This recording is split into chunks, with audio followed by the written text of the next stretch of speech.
Where did the towers go? Where did the towers go? Where did the buildings go? Where did the towers go? 10 years you've been looking at this evidence, and you've pinned it down, and where'd it go? Dust. Gone with the wind.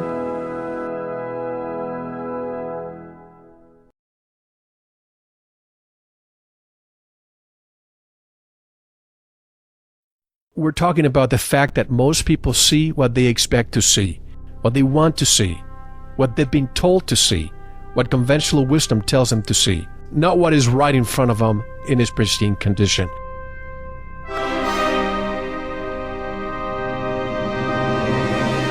They didn't burn up, nor did they slam to the ground, but turned into dust in midair. Although they were demolished in such a way as to look as if they fell, they did not fall at all.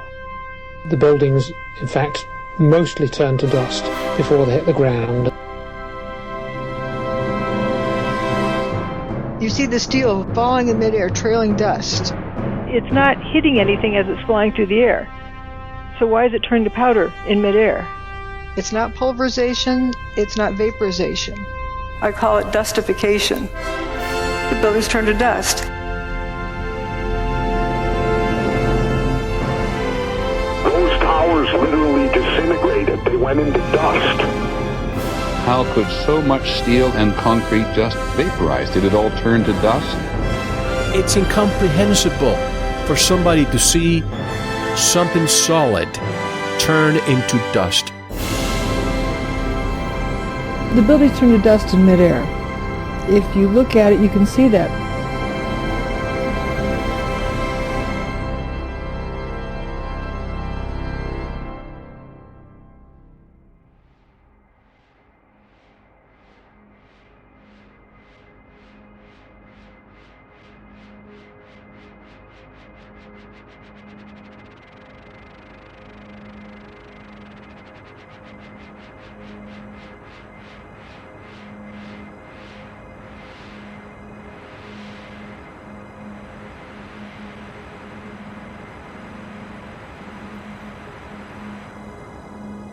This is your last chance. After this, there is no turning back.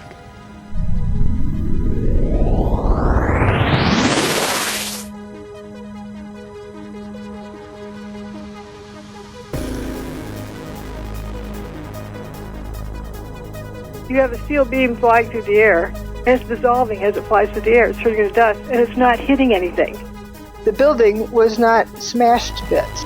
So that's why pulverizing doesn't describe it. No explosions, no heat, no flames. Vaporization implies high heat. If you would have seen the whole building glowing, people would have been blinded by the light. It's very dense dust. It initially blocked out all of the sunlight, 100% of the sunlight, so it was pitch black. You come to the realization that these pieces of material are becoming dust. They're frothing up into dust as they fall. And if you watch some of these pieces, you can actually see them turning to dust before they hit the ground.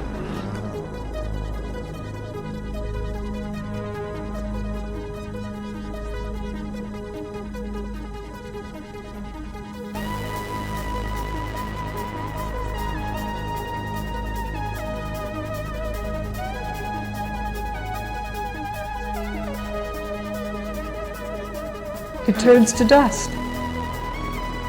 That's amazing. That is amazing. I mean, just like a Star Trek thing. It just, poof, it's gone. What we saw and what happened on 9/11 was something that we as the public had never seen before.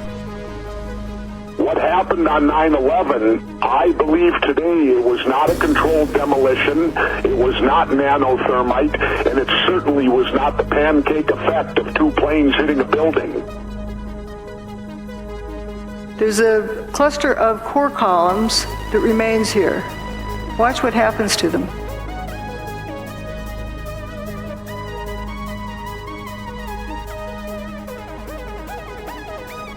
They just faint.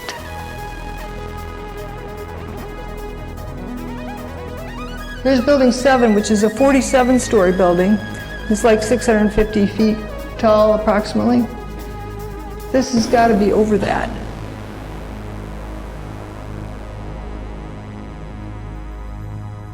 It physically disintegrates in front of your eyes. Not concrete, but steel. You can see all of this is frothing up into dust. And it's also blowing downward. That's about 700 feet tall. If that thing tipped over, it would take out a few blocks worth of buildings. How's it going to go straight down? You got a 700-foot hole in the ground, drop it into?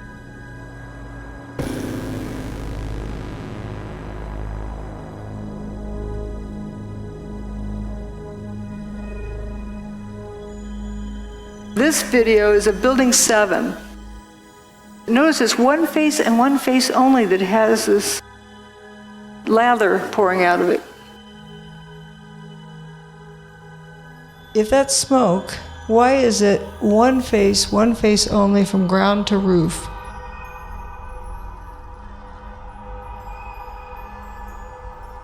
That does not look like a fire pouring out a window. Is basically not touched at all. A few little fires in it. I mean, it was weird. It was bizarre. It blew out of one face of the building only, from bottom to top.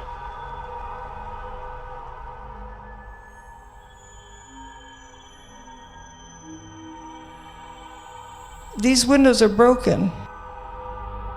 If it was smoke from a fire and it really needed to get out, why isn't it coming out these windows? If there's a traffic jam, why does it take the path of least resistance?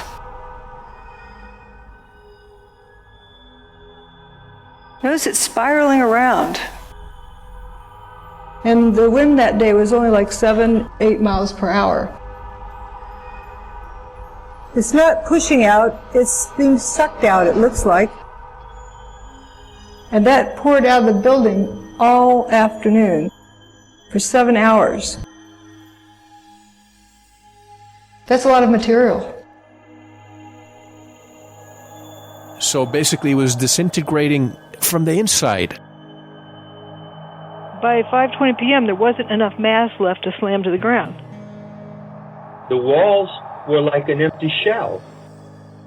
I wonder how many people out there listening to us right now are just dumbfounded, looking at each other.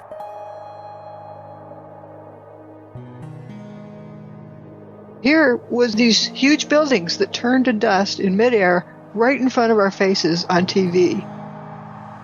Why did so few people see that? Because they were told to see a collapse, maybe?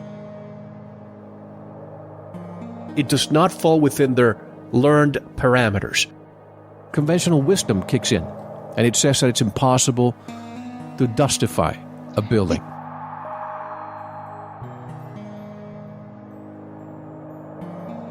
The buildings turn to dust before they even reach the ground. You can actually see this happening. You can watch any of the videos from the news channels. They all show the same thing. We thought we knew what we saw. A plane hitting the building should not turn the buildings into dust. We've got to start looking at this whole situation a lot differently than we have up until now. Free your mind.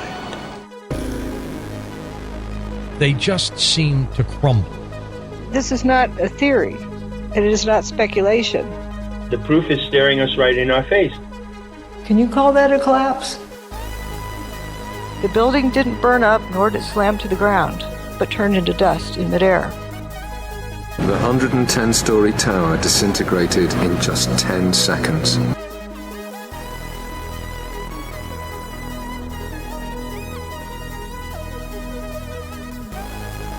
It doesn't look like a controlled demolition or a pancake effect. It looks more like a total pulverization. And it just seems like it's like a waterfall effect where it's just dust is just accumulating and piling over on each other. That's not a collapse. And it's not an explosion.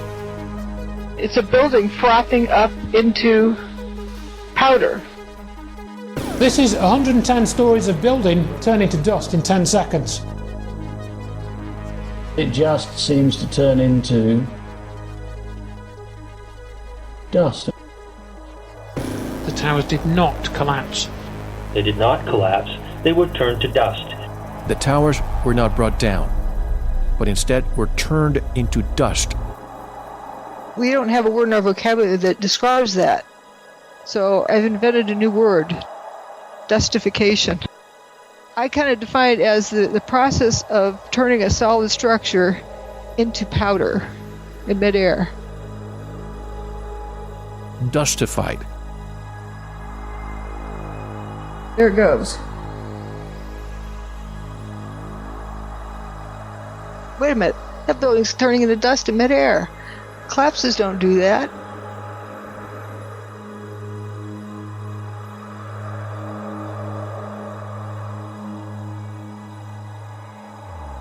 The towers turned to dust. They turned to dust before they hit the ground, and that's all I'm going to say about it.